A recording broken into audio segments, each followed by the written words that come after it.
साथियों नमस्कार। मैं नागेंद्र कुमार कुशवाहा, राष्ट्रीय सचिव विश्व भारती जन सेवा संस्थान। साथियों, जैसा कि आप सभी को पता है कि विश्व भारती जन सेवा संस्थान और इस देश के और अन्य कई संगठन लगातार 3-4 सालों से देश के जमाकर्ताओं को जो सहारा से पीड़ित हैं उनका भुगतान दिलवाने के लिए संघर्ष कर रहा है। उसमें संघर्ष सड़क का भी है और संघर्ष माननीय न्यायालय का भी है।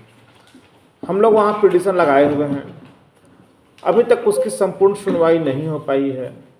लेकिन दूसरी तरफ इस देश में 13 करोड़ जमाकर्ताओं से कई सोसाइटियों और कई कंपनी बना करके सहारा ने लगभग 3 से 4 लाख करोड़ रुपए का निवेश करवाया, और जब पैसा देने की बारी आई तो लगातार अपने जमाकर्ताओं, अपने कार्यकर्ताओं को गुमराह करता रहा।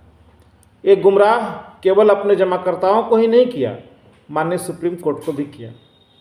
इस देश में जो बैठे हुए सत्ता में जो लोग हैं उनके साथ साठगांठ करके माननीय सुप्रीम कोर्ट का किसी भी आदेश को नहीं माना और माननीय सुप्रीम कोर्ट को लगातार आज 12-13 साल से गुमराह किया।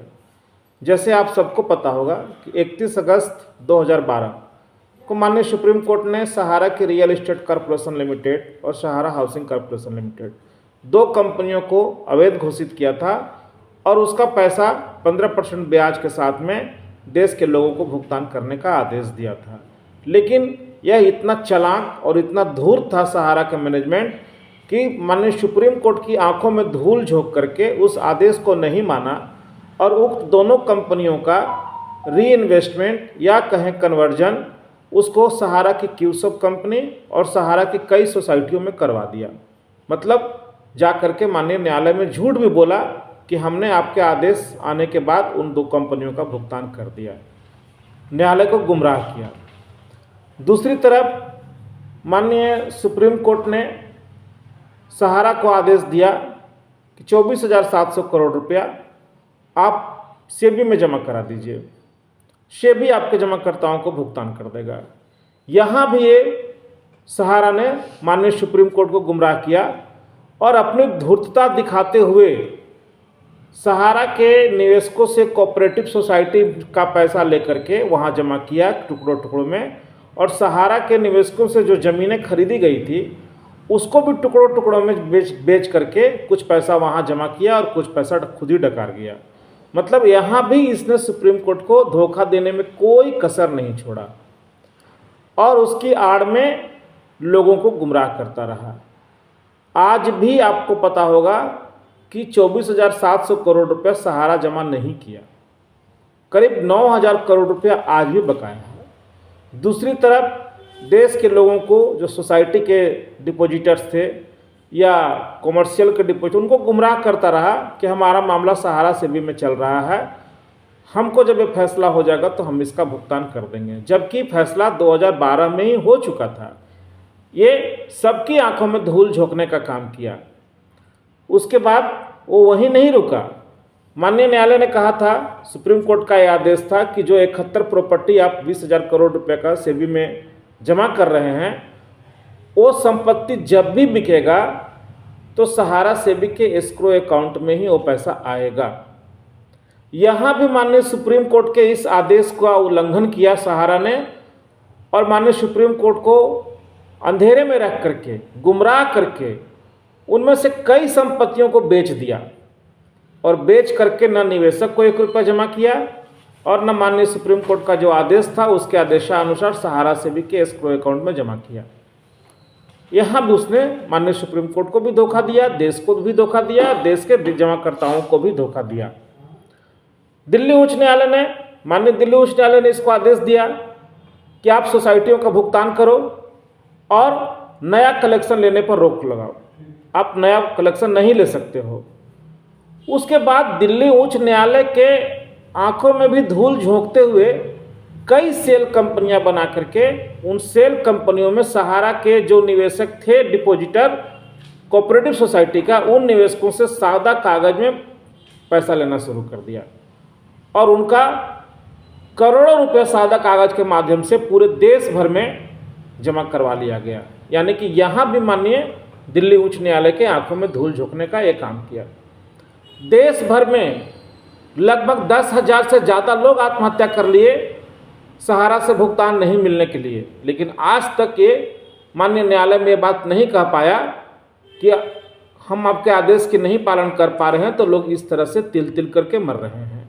मतलब कोई कसर इसने नहीं छोड़ा, जहां तक के गुमराह कर सकता था माननीय न्यायालय को, वहां तक के गुमराह किया। अंततः इस बार भी माननीय सुप्रीम कोर्ट के आंखों में धूल झोंकना का पूरा कोशिश किया।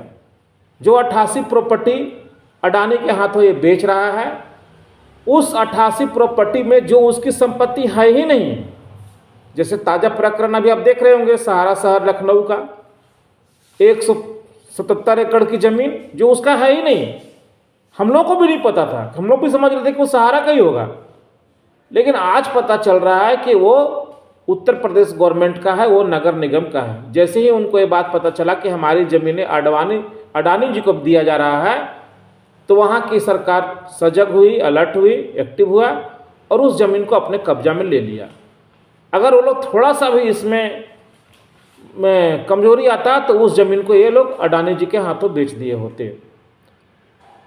जो ज़मीन इनका है ही नहीं, उसी प्रकार झारखंड में कई ज़मीनें ऐसा इनका है जो उस लिस्ट 88 वाला लिस्ट में दिख रहा है। जो ज़मीन ऑलरेडी पहले से ही बिक चुका है, उसके ऊपर कंस्ट्रक्शन हो चुका है, कुछ ज़मीन फॉरेस्ट डिपार्टमेंट का निकल गया है और जो बचा था उसको भी इन लोगों ने बेच दिया है। उसको भी ये लोग न्यायालय को गुमराह करने के लिए उस 88 प्रॉपर्टी में माननीय सुप्रीम कोर्ट में लगाए हुए हैं। मतलब कोई कसर ये लोग नहीं छोड़ रहे हैं कि किसी भी तरह से न्यायालय को गुमराह हम लोग करते रहें, देश के निवेशक मरते रहें और इनके बच्चे देश विदेश में मस्ती करते रहें, इनकी अय्यासी में कोई कमी नहीं आवे, लोगों को भुगतान नहीं देना पड़े। इसके लिए नया नया ड्रामा ये लोग रचते रहते हैं और इनको सहयोग करने के लिए तो केंद्र में बैठे हुए माननीय अमित शाह जी की सरकार तो है ही। माननीय नरेंद्र मोदी हमारे देश के प्रधानमंत्री तो इस पर कुछ बोलते ही नहीं हैं और सहकारिता मंत्री तो इनको खुलेआम सह दिए हुए हैं कि तुम जो चाहे करो। पोर्टल के रूप में उन्होंने एक छोटा सा सगुफा हम लोगों के बीच में दे दिया है कि देश के लोग उस पर क्लेम करते रहें और 10,000, 50,000, 20,000 के लिए भी जैसे नर्क में ठेला ठेले होता है उसके लिए लोग भागते रहें। तो आखिर हम लोग करें क्या? भारत सरकार सहारा सेवी के अकाउंट से पैसा निकालने के लिए जाता है तो जो डिवेंचर का पैसा है उसको आराम से न्यायालय को गुमराह करके वो ले लेता है। हमारी बातें सुना नहीं जा रहा है। अंततः हम लोगों ने निर्णय लिया कि देश के तमाम सहारा के जितने भी जमाकर्ता हैं वो थोड़े मोड़े नहीं हैं, करीब करीब 13 करोड़ हैं और 13 करोड़ में 5 करोड़ से ज़्यादा लोग पोर्टल पे क्लेम कर चुके हैं। हम लोग सब न्याय मांगने के लिए, किसी को डराने के लिए नहीं। इस देश की संविधान हमारे सर आंखों पे है, इस देश के कानून हमारे सर आंखों पे है, इस देश का माननीय सुप्रीम कोर्ट हमारे सर आंखों पे है। हम लोग इस देश के कानून को मानने वाले लोग हैं, लेकिन कुछ लोगों ने कानून की आंखों में धूल झोंक करके देश के लोगों के साथ बड़ा ही गड़बड़ किया है, बड़ा ही घोटाला किया है।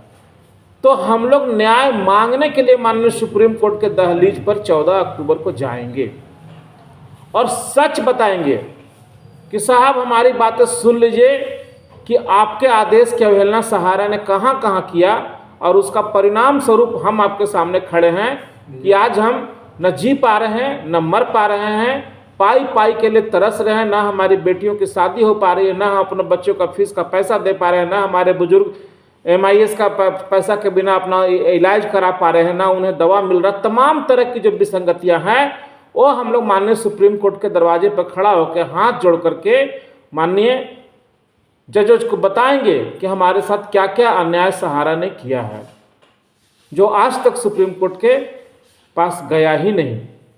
हालांकि हम लोग जो पिटीशन डायल किए हुए हैं उसमें सारी चीज़ों का हम लोग उल्लेख किए, लेकिन हमारे पिटीशन को अभी तक सुनवाई वहाँ नहीं हुआ। हम माननीय न्यायालय से आग्रह करेंगे कि हमारे पिटीशन को सुना जाए और हमको न्याय दिया जाए। तमाम देशवासियों से हम हाथ जोड़ के विनती करेंगे, लाखों में नहीं करोड़ों में उस दिन हम लोग दिल्ली चलें, क्योंकि संख्या बल ही हर जगह आपको जीत दिलवाता है। अभी आप थोड़े दिन पहले देखे होंगे, कुत्तों के लिए माननीय सुप्रीम कोर्ट ने एक आदेश पारित किया था, लेकिन पूरे देश के लोगों ने, जितने भी डॉग लवर थे, कुत्ते लवर थे, उन लोगों ने माननीय सुप्रीम कोर्ट को ये ब्रीफ किया, ये समझाया, और उसके बाद आप देखें कि उस केस को, उस कानून को वापस लिया गया और सारे कुत्तों को न्याय मिला। हम लोग उससे भी गए गुजरे तो नहीं हैं। अगर हम लोग एक साथ इकट्ठा हो करके एक मानव श्रृंखला बना करके माननीय सुप्रीम कोर्ट के पास खड़े होते हैं और न्याय की गुहार लगाते हैं, तो निश्चित तौर पे हम लोगों को भी न्याय मिलेगा। जो हम घुट घुट के मर रहे हैं, उससे अच्छा है कि हम माननीय न्यायालय के पास खड़ा होकर के न्याय मांगने चलें। इसके लिए पूरे देश के लोगों से मेरा हाथ जोड़ के विनती है, सब लोग चलें, क्योंकि कोई एक दूसरे का ये मत देखें कि अगला जा रहा है तो हम क्यों जाएं, अगला कर रहा है तो हम क्यों करें। हम ही लोगों के बीच में कुछ गुमराह करने वाले गैंग आज 12 साल से तरह तरह का आपको गुफा दिखा रहे हैं, उनसे ही बचने की ज़रूरत है। तो साथियों, विशेष बातें तो होते रहेगी, देश के तमाम संगठन इस लड़ाई में कुछ कर रहे हैं। आप सभी लोगों से निवेदन है कि सब लोग साथ दीजिए इस लड़ाई को फतह करने में और माननीय न्यायालय को ये समझाने में कि हम पीड़ित हैं, हम तकलीफ में हैं, हमारे साथ न्याय कीजिए और जिसने गलत किया है उन लोगों को सजा दीजिए। धन्यवाद साथियों, नमस्कार, जय हिंद।